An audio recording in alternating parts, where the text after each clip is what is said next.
lo sabecito, guap, guap, guap, Fins up today. Fins up today. Oh, Fins up, baby. Miami, stand up. This is Fins Talk today. Let's go. Sun up over there. Game day on the brain. From the tailgate smoke to the hard count rain. Orange aqua on my back. Crowd shaking every seat. We talking ball, talking heat. Turn it up, feel that beat. Fins talk today. Fins talk today. Fins up all day from the 305. We ride that way. Bobby Fins talk. Fins Sammy on the way. Miami, vamos. It's Fins talk today. Hey, hey, hey. It's Fins talk today. Who you reppin'? Who you riding? Miami. Who you riding? Dolphins. We break it down, break it live. Every snap, every drive. Hey, Fins talk today. Fins up all day from the 305. We ride that wave. Fins talk. Fins Sammy on the way. Miami, vamos, vamos. It's Fins talk today. Hey, hey, hey. Fins talk today. All right. Good evening, Fins Up Nation. Welcome to the flagship show, Fins Talk Day on Fins Sports Network, powered by FTSN and Fins TV, sponsored by Caneswear. Appreciate everyone who's joining us. My goodness, 2 days in a row and two epic shows to go. We had Armando Salgaro of Outkick Fox News last night on with us, formerly the Miami Herald. What a great show that was. If you guys have not seen it yet, go back and check it out. We, as Dolphin fans, you know, we all love Richmond Webb. We want him to get into the Hall of Fame. I'm so glad I decided to ask that question. I was wondering if I should, because, you know, again, he's a part of that committee. And I was like, maybe I should have stepped, but I was like, you know what, I'm just going to do it. And if any, but he was so graceful. And then he shared, no, I've tried. And look, I even messaged Bruce Smith, a bitter rival of Richmond Webb. And he showed his phone and showed the text message Richmond Webb that asking Bruce Smith is if Richmond Webb should be in the Hall of Fame. Yes! Exclamation, exclamation, exclamation point. So really epic. Go back and check out that awesome episode, the tidbits, his thoughts on the current team and his thoughts on the owner and prior. Tonight, we have another awesome guest who will be joining us shortly. And of course, he's very busy as well. There's a lot of Dolphin news going on out there. Dolphins made a trade today. We're going to touch on that right now in just a second. But Wes Goldberg of Locked On Dolphins Hit will be joining us shortly to talk about the team, talk about that news, talk about his thoughts on the future of this team, and also the depth crisis going on in Miami. As you know, Fin Sammy on the Fins Talk Sports Network website, finstalksportsnetwork.com, discussed that as well. About what's going on in Miami and the depth issues. Even though it's been a day, I'm going to ask my man how he's doing. Sammy, before we get this show officially on the roll here, how are you doing, my man? We're back and better than ever, baby. The only place to be on a Thursday night at PM Things Start today. Great talking with Mando yesterday. Mando actually hit a lot of points that we agree on when you talked yesterday about, the fact that his expectation is that the Dolphins are better by the end of the year. And draft and develop. We talked so many times about draft and develop. So it was great for Mando to basically, be on the same page with us on the fact that, expectations have to be reasonable, but, we expect those young players to perform by the end of the year. So I think it was a great interview, and that you were right on point with that Bruce made. That's you basically made him, you didn't ask him to, but he showed you your phone. That was also when he showed your phone about the conversation. That he wanted to emphasize the fact that he asked Bruce it took 2 days for him to answer, but I think it was awesome. I think it was great. So I cannot wait to talk to our guest Wes Goldberg. Last night was fun. I'm sure we're going to be awesome with Wes tonight. Oh man, the last time I had Wes on the show, we were talking Miami Heat, and I know there's a lot of Heat news going on today. There's a lot of Dolphins news. We had a trade. We got a signing. So I know how busy he is. So I'm excited he's taking a few minutes of his time to join us to talk Dolphins. And maybe I'll sneak a Heat here and there because he's an expert. So hopefully he gives me that grace, but it's okay. But let's go ahead and let's go switch this up and bring the man of the hour, the MVP, Let me drop Sammy out because he's not important. No, there he is. All right. Wes Goldberg in the house. My brother, it's been a little bit. How are you, man? It has been a minute. I've been great, guys. Thanks for having me on. Awesome. No, I'm excited for you to come on. I was excited when I saw that you were doing Locked On Dolphin Hits. Like, you know, I've had you on. We had you on East Century Boys talking Miami Heat. It was awesome hitting it off there. But then I saw you covering Locked On Dolphins. I was like, holy crap, this is amazing because I know the work you put on when you're covering Miami Heat. So first off, congratulations on that. Congratulations on breaking 20,000 subs on Locked On Heat. I mean, that's epic, man. Congratulations. How did that come to be where you're covering Miami Heat? You're doing also the NBA. What made you get into covering the Dolphins now? Money. There you go. I love it. Yeah. No, I'm a huge Dolphins. Like the hat that I'm wearing, I think I've had since I was like 15 years old. I'm not even kidding. Like I have been a Dolphins fan my entire life, and if I'm being honest, like I was a bigger Dolphins fan than a Heat fan growing up. Mm-hmm. And you know, life just takes you in certain ways, and I ended up covering the NBA and the Miami Heat. But I always wanted to talk about the Dolphins. I always love the Dolphins. I watch them every week and all these things, and I've always kept up with them. And it's not an easy thing to break into. I mean, you guys do an awesome job with your show. And as you guys know, there are so many great Miami Dolphins podcasts. It's such an awesome community. It's not like the Heat. Like every Heat podcast out there is great, but there's just not as many of them, and there's not as many of them like as big as the ones that are on Dolphins. So anyway, if I was going to launch a Dolphins podcast independently, I thought it was going to be really just hard to kind of create a niche and break through. But with this Locked On initiative of this Hit initiative, which is basically every NFL and NBA team is going to have essentially a supplemental show where you have your 30-minute daily show on the team, which is what I do for the Heat, and then you're going to have this other thing, which is like a couple of 5-minute videos a day, which is what I do now for Locked On Dolphins Hit. So anyway, that's how it came to be. It was an opportunity, and I reached out to the NFL side of the network, and I said, "Hey guys, I'm really interested in doing this," and I've been doing it for almost 2 weeks now, and I've really enjoyed it. Yeah, I love what you've been putting out there. We're going to talk about that. You just talked about growing up a Dolphins fan, and that's how I was too. I grew up obviously in Hialeah, and I was a Miami sports fan all along. I don't care what part of the world I live in, I'm going to be a Dolphin or a Miami sports fan, but grew up more a Dolphins fan than Heat and everything else, even though I love them all. But, you know, talk about how your fandom started, just that alone. Like, okay, you've been a Dolphins fan forever. I love that logo. That's my favorite logo. I know everybody talks about the throwback, the cartoon Dolphin. That's my favorite logo. That's my favorite uniform. That's the one I want back. Yeah, this is our. How old are you? 38. I'm 35. So we're the same age, or about the same age. This is, dude, 1972 missed me with that, dude. I don't care about the undefeated season. I wasn't alive for that. That doesn't mean anything. You know what I care about? Ricky Williams. That's what I care about. I got like 1,800 rushing yards. I care. Yes, those are the guys those are my heroes. This is their logo. This is my logo. I really want that custom jersey. I want that one. I can respect everything else, but really I want that 2000s jersey and everything else. So I love that. Who was your favorite player? Was it Ricky?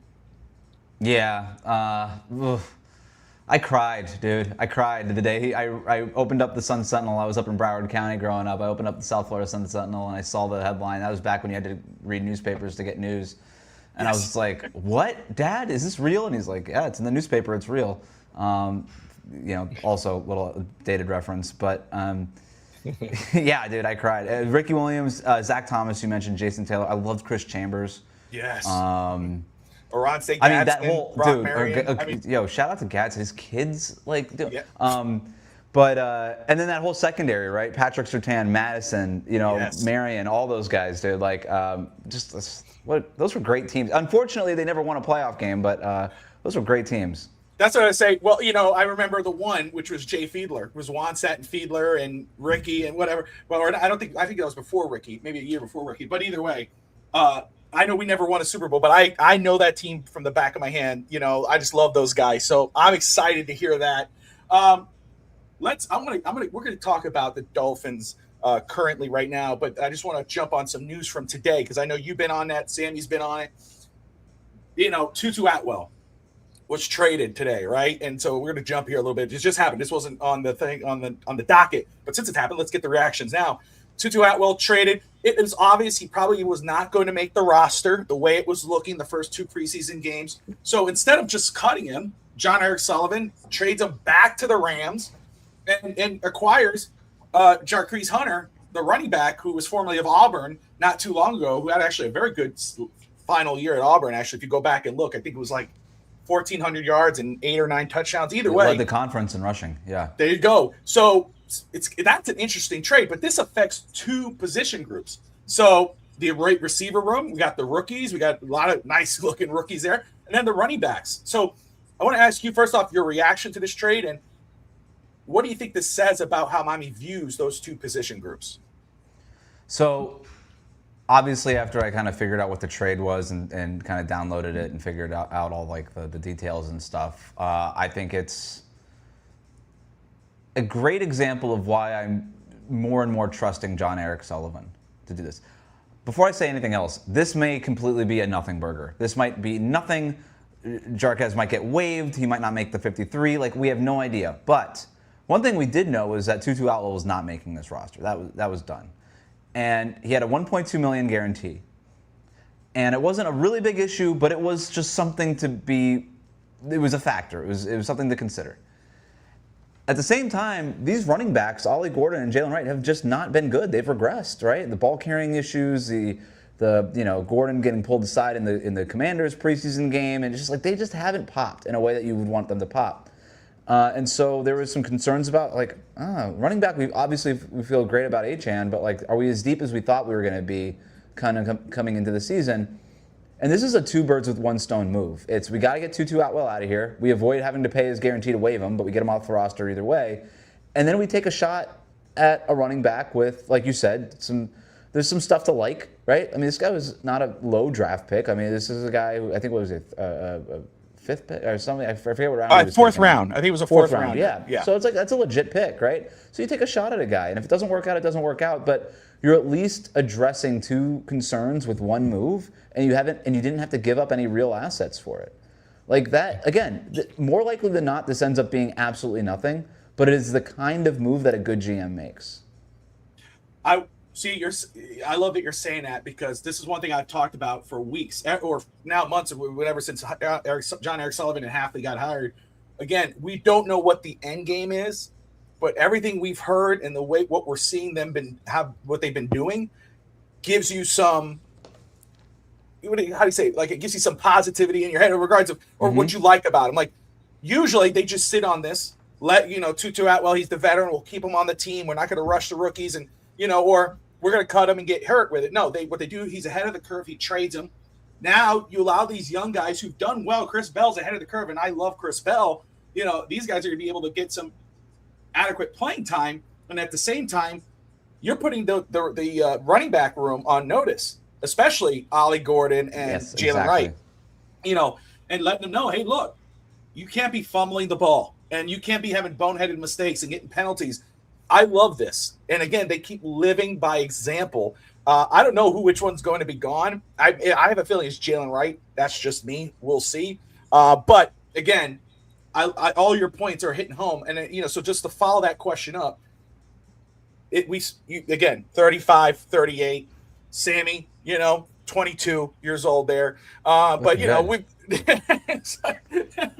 And one leg, and the other is probably 30. So I was trying to be nice, brother. I was trying to give you some.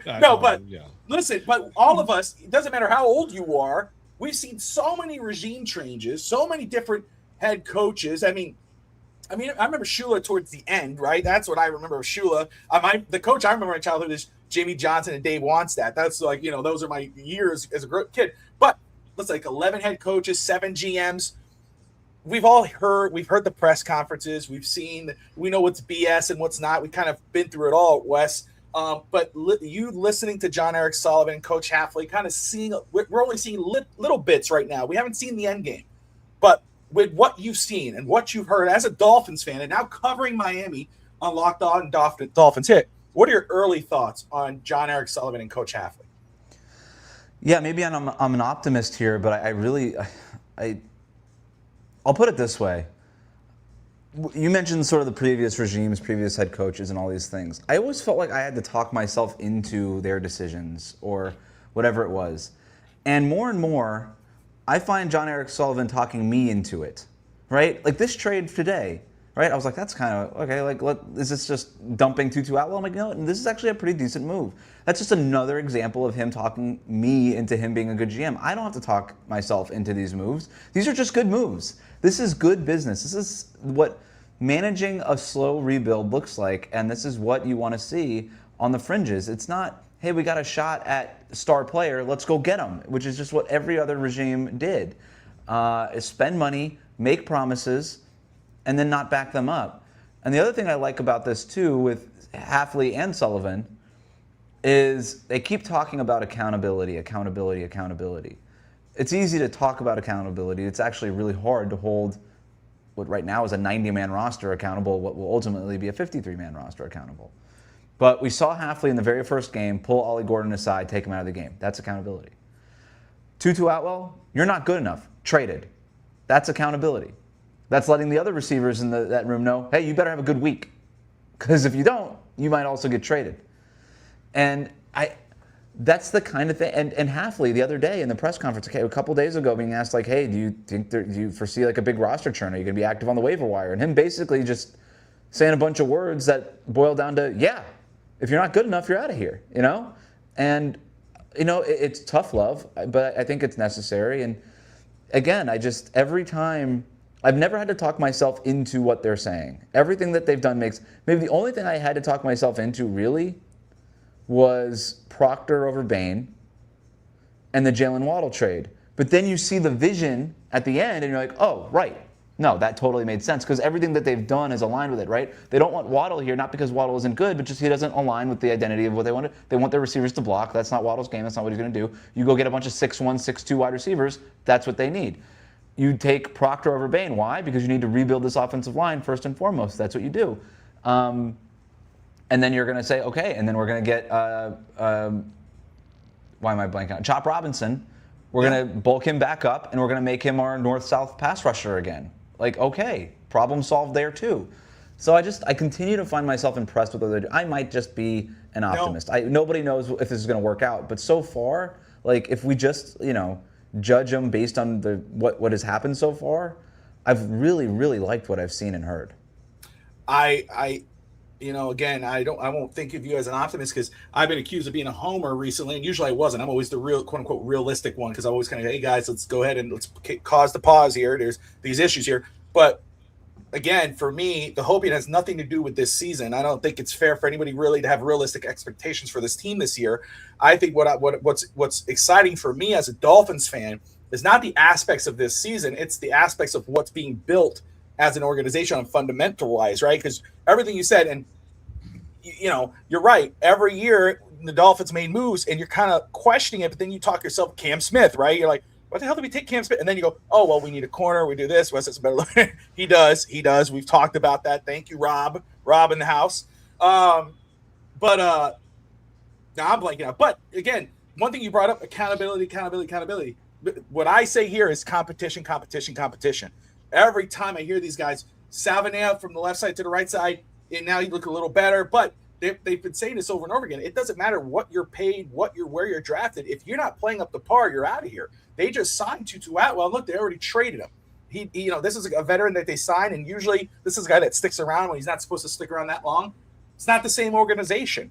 Like you said, if Malik Willis comes in, and I'm not saying he will, but if he comes in and he lays an egg through the season, just because they signed him to a 2 to 3 year deal doesn't mean he's going to stay here long term if he does not live up to expectations and doesn't play up to par to competition behind him. Of course, Cam Miller and Quinn Ewers aren't going to touch him anytime soon, but still. So I'm with you. I don't think you're an optimist. I think we're finally seeing like something that kind of looks like a well-run organization up to this point. Now, again, we don't know what the end game is, but at least to us, it looks like it's being done right.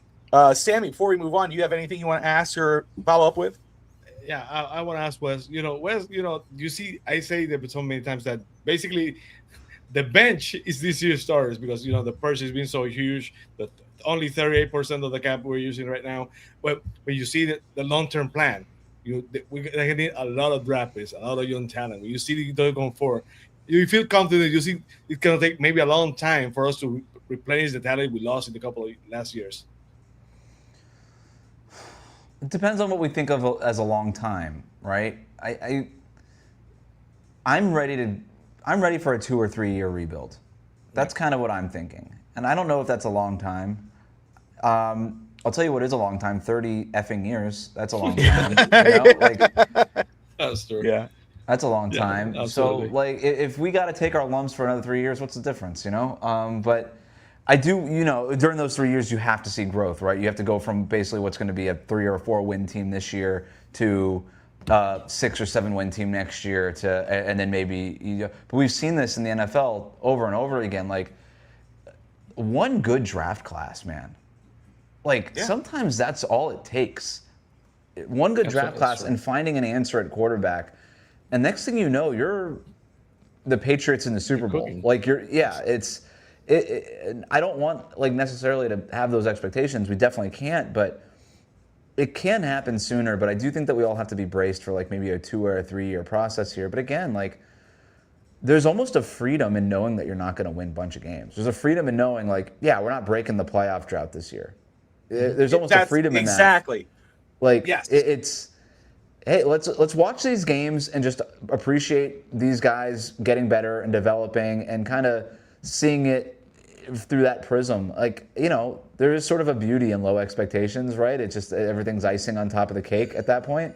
And that's, again, super easy for me to say that 2 preseason games in. We're not week 9, 1-8 or whatever. And it's just all right, what? I can use a win. But that it's the kind of perspective that I hope to keep all season. No, we'll see. Again, we've discussed this. We see it the same way. I've seen it the same way when I talk about expectation. No one should have expectation. What this season's about is development, is setting a culture, it's setting a foundation. You brought up Chop Robinson.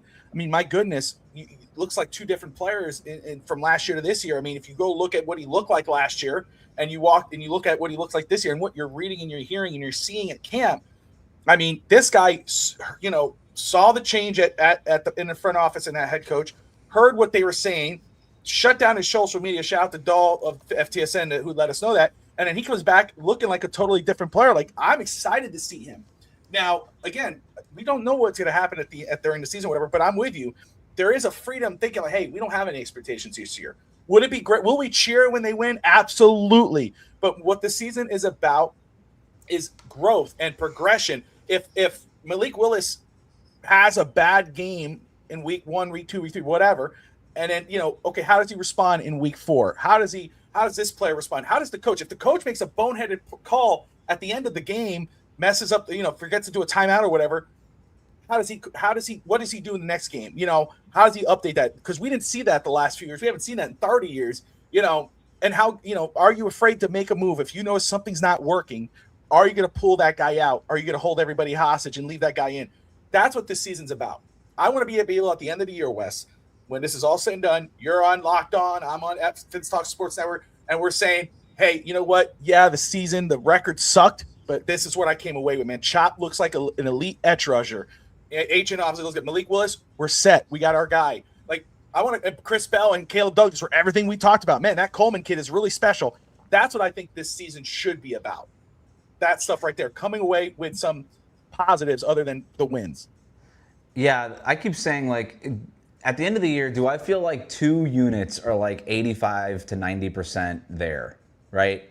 Where maybe they're not fully developed, but I feel like we have 85 to 90% of that unit taken care of. Do we feel good about the offensive line by the end of the year? Yeah, that's going in the right spot. We'll see what happens with Austin Jackson. The linebacker group. Do we feel awesome about the linebacker group coming out? Do we feel good about the wide receiver room at the end of the year? Maybe the cornerback room even. I really liked what I've seen from Chris Johnson so far. So do we feel good about 2 units coming out of the year? And then obviously the quarterback spot is the big question. But if it's not good, you have options.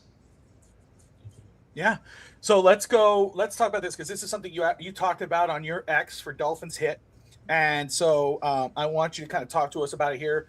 I love what you had said about Malik Willis and how fans should look at him this year, because fans are obviously going to compare him to Tua. They're going to be looking at him and Tua. And so I don't want to steal your thunder here, because what you said, I mean, it's like hit the nail right on the head. So talk to us about how you think Dolphin fans this season should judge Malik Willis. And, did you originally want Miami to bring him in, or would have rather they gone the rookie quarterback route? I was fine with Malik Willis, and I've grown to like it more. The more I've heard him talk, and the more I've thought, and again, the more like as sort of the whole picture has come into focus here, you've realized, the identity is going to be running the ball and not just with Achane. The quarterback is going to be a part of the run game too, and if that was always the plan, then that's great. So I'm really excited to just watch like this kind of old school Army Navy offense. It'll be pretty interesting. But yeah, in terms of Malik Willis, what I'm looking for from him this year is it's not about the stats with him, because the stats are not going to be awesome, more likely than not, right? He doesn't have a ton of weapons on offense. He's not going to have a ton of guys to throw to.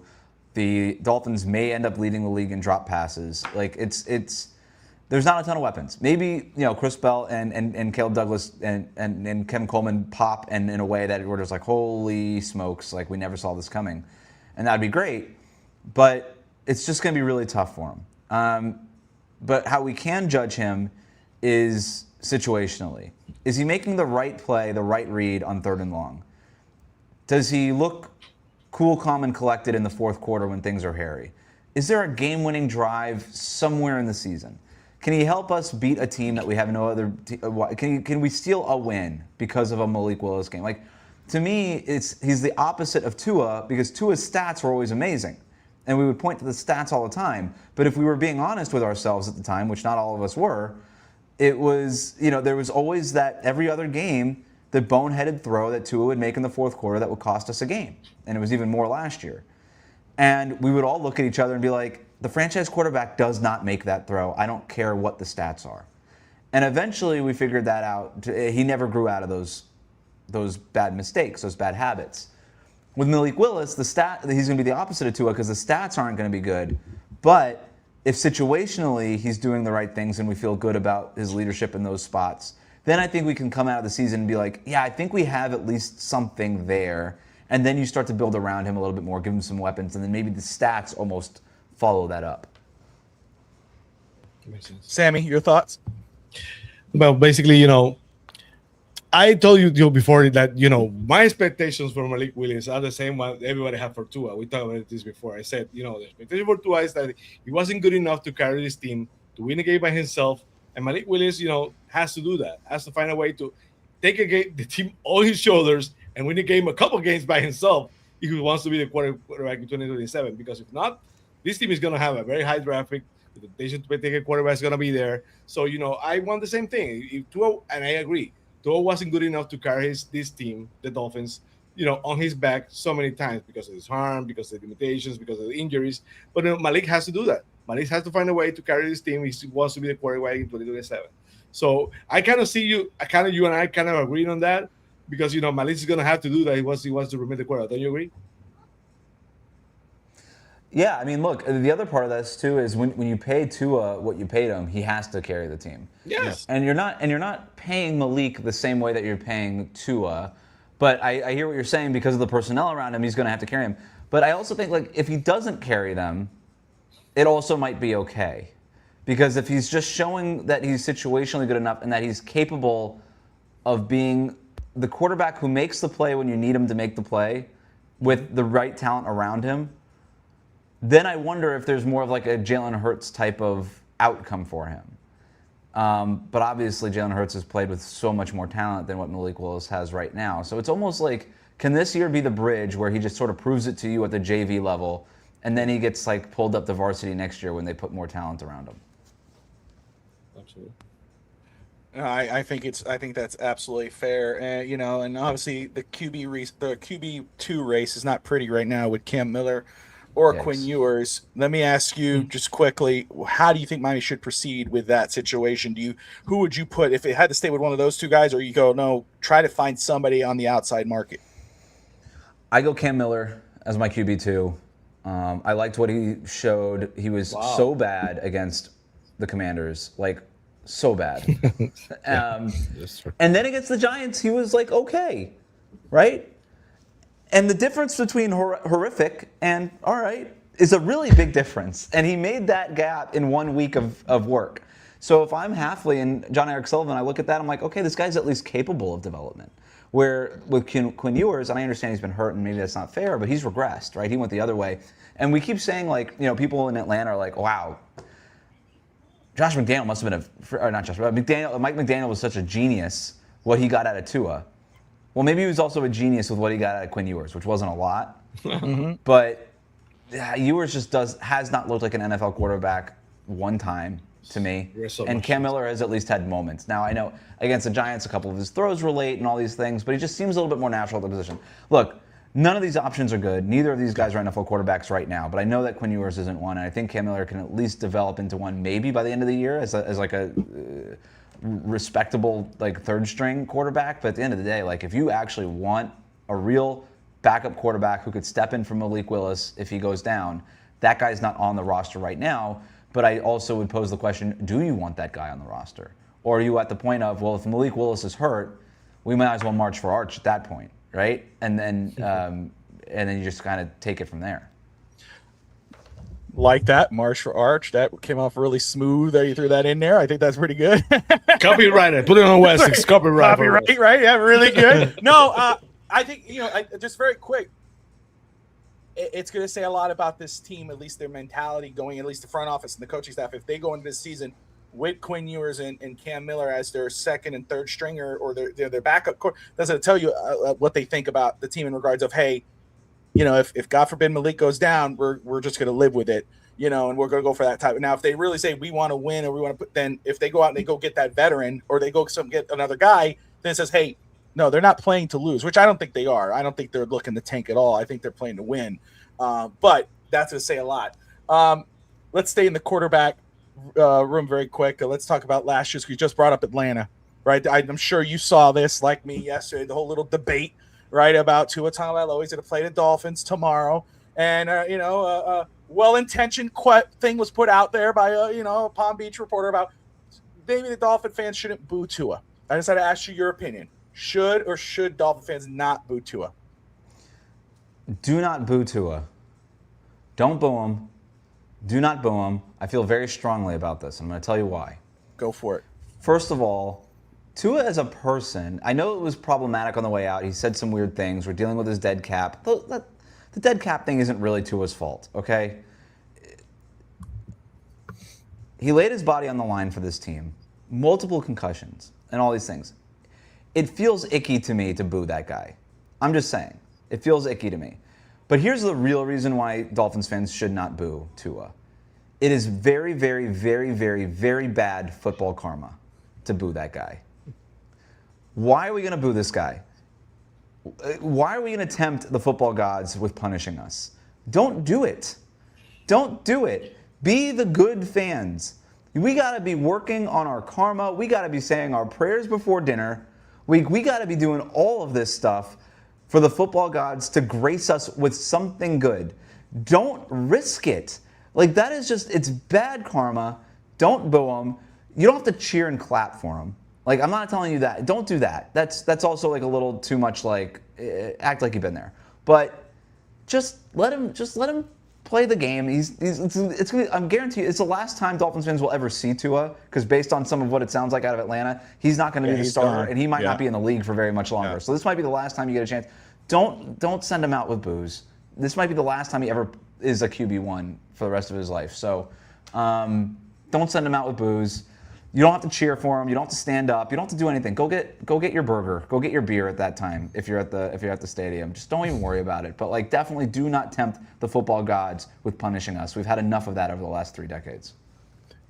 I love it. I love I love people have different points of view. We've seen a lot of people like, boo the hell out of him, or let fans be fans. And you're like, no, don't do it. It's kind of like that whole superstition thing, Sammy, that I talk about on game days.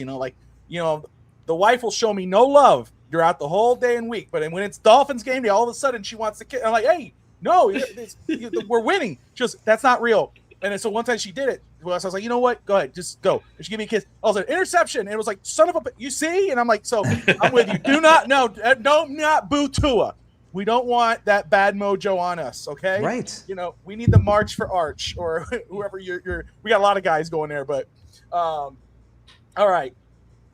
First off, everyone appreciate everybody who's watching wherever you're watching from, whether you're watching on the Fins Talk Sports Network YouTube, Fins TV, X, Twitch, or of course FinsTalkSportsNetwork.com. We are joined by the awesome Wes Goldberg of Locked On Heat, Locked On Dolphins Hit. So appreciate him taking the time out of his busy schedule. He has a lot of work to do as well. So he's gonna be able to just a couple more questions. One Dolphins, one Heat.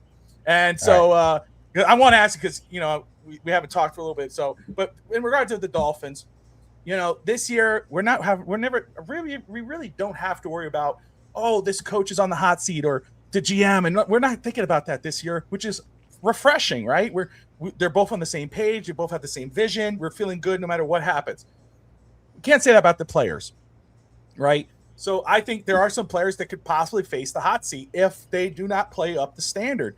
Guys that wouldn't think that would be out the door after a contract or whatever. I mean, we saw that with Tua and Tyreek and Jalen Waddle. And so, what player do you think could be players you think could be on the hot seat if they don't play up to par? And then which player or players do you think could have a breakout year this year for the Dolphins? So when you say hot seat, the number one player comes to mind is Austin Jackson. I think he feels like the weak link on the offensive line right now after training camp, which is pretty surprising because I think most of people would have said that coming into training camp it would have been Jonah Savaiinaea. But it feels like Jonah's made a leap here, and Austin Jackson hasn't necessarily done that. So he's in a contract year. He's obviously on the hot seat. Is he the guy that's sort of the odd man out? And then obviously you've got the potential of a Caden Proctor move, right, over back to right tackle, and that's sort of looming over him. So I do think his seat of all the players is probably the hottest. I would look at Kenneth Grant, not necessarily his fault, but he's been hurt. Not this regime's first round pick, right? So is that somebody that they could try to move while he's still on a rookie contract if it just doesn't work out? So he's potentially in the hot seat as well. And then those are the interesting names. And then it's everybody else that just isn't that good. I mean, they're just sort of in the roster churn. But those are like supposedly good players who were the previous regime had a lot riding on them that may not be here very long. But like if they play well, then they certainly can be here much longer. In terms of the young guys who have taken a leap, Jonah for sure, right? It seems like he's really taken a leap here. I think the other one it looks like Chop Robinson, right? But I consider that less of a leap and just more of like getting back on track, right? Like after that first year, he seemed so like his rushing stats and all these stuff, it was so good. And then he takes that step back in the second year for all the reasons that we're aware of. And then it seems like he's back on track. But those are the two guys that I would think of that have clearly taken a leap already. I don't know that I can point to anybody else that's made that clear leap yet, but I'm hopeful for some other guys. No, I love it. I think Savaiinaea. I'm excited to see Savaiinaea this year. I'm so happy. I loved him coming out of college. I really liked him. I hate I was okay with him on the left side, but when you saw it wasn't working, some guys could do that. Some guys can. And when you see it's not working, don't be stubborn. Put him back to his natural position. See if that works out. So far, so good. We'll see how that plays out this season. Again, I'm excited about Chop. I'm happy for him. I know Duke says, he has to have over 10 sacks or they'll consider him a bust. I just want to see him make plays. Does he open up the other end for them and do that? So I love those answers. Now, finally, my man, first off, again, Wes, thank you so much for taking the time to be here with us. I know how busy you are now doing extra stuff. But Miami Heat, okay? And forgive me, Dolphin fans, for just a moment. We'll get back to Dolphins, but Wes is about to head out. I just have to ask him, though, because it's been a busy offseason. I don't know how many years we've been saying seasons like, oh, wait till this free agency. Well, we're going to wait till the 27th free agency. We're going to get Giannis then. Finally got Giannis onto the Kubo. Brought in Bobby Portis, which I'm of course, we're all happy about the Greek Freak, but I'm excited for Bobby Portis. That guy screams Miami Heat. Then they bring in Klay Thompson. It's not the same Klay Thompson, Draymond. We know. But still, space out, space the floor, shoot from three. And then today, Nick Richards. My man, I just have to ask you, just quick summary. How are you feeling right now about this Miami Heat team and going into this season about what they could possibly do? So I was standing on the court before a preseason game in 2022. I remember I was talking with Jeremy Taché, and I told him, I've been around championship teams before. This team feels like it. This team I wasn't predicting a championship, but I was predicting this team. There's an air around this team. There's a vibe with this team that feels special.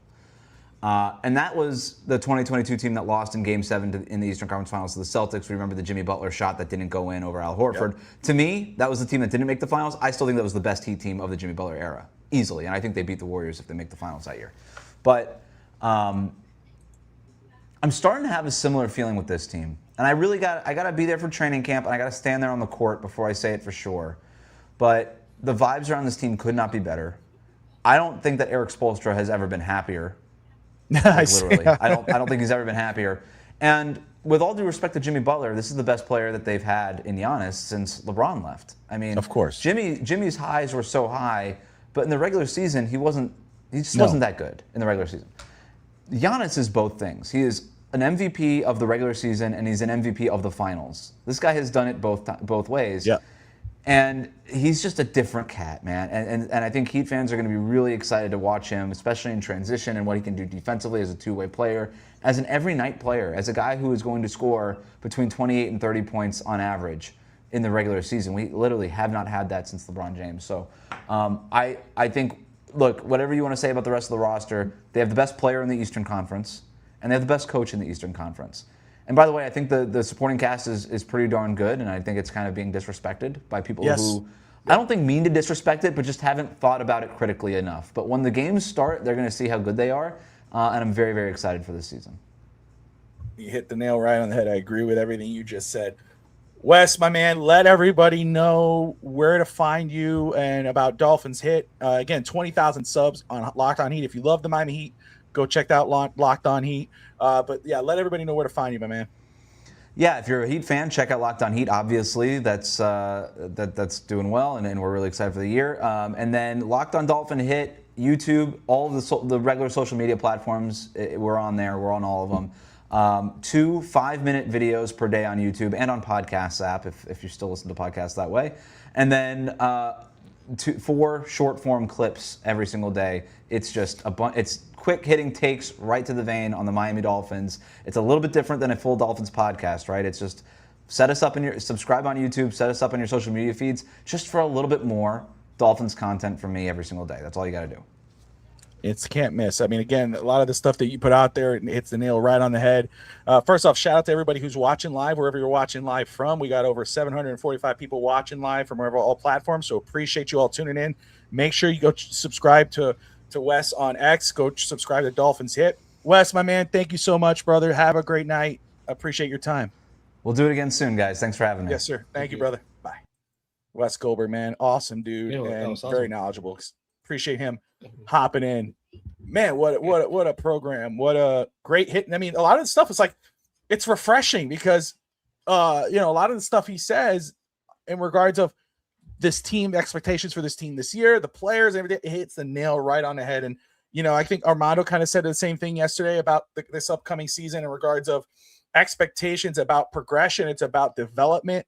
It's about, again, competition and certain things. So I'm glad to know, Sammy, that most that Dolphin fans, most that cover Dolphins have the similar mindset. There's only a few people out there that I've seen that don't have it. They're like, no, if they have the first pick, you should be disappointed in this team. Like, well, no, I'll be disappointed. It's the same one that they do it every single year. They're not gonna change. If every single year saying the same thing, and Armageddon on Doomsday, don't expect anyone to change all of a sudden. But the ones who basically have common sense, yeah, I agree with you 100%. Let me just say too, we'll fall back on this too. Again, shout out to Wes Goldberg, awesome guy. Glad that he was able to join us. 2 awesome guests and 2 awesome nights. Fins Talk today on FTSN Fins Talk Sports Network, live on Fins Talk Sports Network, YouTube, Fins TV, X, Twitch, and of course, FinsTalkSportsNetwork.com. If this is your first time watching, wherever you're watching from, thank you. If you're watching anywhere other than YouTube, hop on over, to Fins Talk Sports Network. Hit that like and subscribe button. Go subscribe to Fins TV for amazing Fins TV content, Fins Talk Sports Network content. And go sign up. Go to finstalksportsnetwork.com right now and subscribe and sign up to the community page. You'll see great articles. You'll see great stuff, especially community page is awesome. Will, go do that, my man. Will and I are going to chat pretty soon. I'm excited about Kane's coverage and the work he's doing there. Go subscribe to 305 Sports now because, we're talking about not having expectations for the Dolphins, but we know there's expectations for the Miami Hurricanes. We know there's expectations for the Miami Heat. We know there's expectations about the Florida Panthers. Like, this is a great year to be a South Florida sports fan. So make sure you are subscribed and signed up on YouTube, on Fins Talk Sports Network, on this website. Also, 305 Sports Now, the Rainy Day Podcast, Fins TV. Do not miss out subscribing to those channels to get some great coverage. And obviously, subscribe to Wes Goldberg's Locked On Dolphins, Locked On Heat. The trade Miami made today, again, for me, Sammy, said a lot about their faith in their receiving core and the young guys, and Caleb Douglas and Chris Bell and Kevin Coleman, and told me a lot about the faith they don't have in their running back room behind Achin. And I mean, you go back to, again, I still have faith in Ollie Gordon. I'm not saying move off him at any point right now. Jalen Wright, I think he's been having fumbling issues. This is not a surprise. This has been a common theme. And again, you could look really good in practice. You could look good in practice when it doesn't count. But when the lights are on and you're coughing up the ball, it's going to matter. And let me tell you, the guy that the Dolphins got today, I think Wes hit the nail on the head. It could absolutely mean nothing. He might not make the opening day. He could be signed, played tomorrow, get cut the next day and whatever. But to me, I think right now, Ollie Gordon and Jalen Wright, especially, Carlos Washington, those guys, I'm sure, but those two guys especially are probably going, uh-oh, what does this mean? Because if Jarquise Hunter comes in tomorrow and he looks like the kid out of Auburn that got in his last year, I mean, he may make the opening day roster, and one of these guys could be out the door. I think, again, that would probably be Jalen Wright. But like John Fritzella said something on Twitter. He says, I absolutely love the Miami Dolphins trade for the explosive young running back Jarquise Hunter. It seems like John Eric Sullivan and Halfley just get it as a rebuilding team. Just add pure talent. Keep adding real legitimate talent. Doesn't matter which positions. Great get for Miami because Tutu doesn't really add any value. Hunter, again, I'm going to watch the Auburn film from his last year. I'm going to see what he kind of did last year. I could pull that up on the All-22. I'm going to do that because I'm excited just to kind of get a glimpse of this type of guy. I got to find out which games he played because he didn't play a lot. He played a lot of special teams for the Rams, and that kind of tells you. But, again, the talent is there. Does it just translate into the pros? Obviously, it hasn't so far. But, again, it could mean something, could not. But it definitely means Miami does not have faith in their running back room. Sammy, do you agree? Absolutely. We've been talking about so much disappointment with the running back room. Ollie Gordon, having these problems. Jalen Wright having problems. Of course, you don't want to wear a chain, so you have to find a running back. And you have to think of the trade today was a smart trade. The one number that comes to my mind is 1.2 million. That's the guarantee money to do Atwell. They probably would have to cut to do Atwell no matter what. So basically, they traded a 1.2 guarantee. So that's always a win. That's always for the Dolphins just because of that.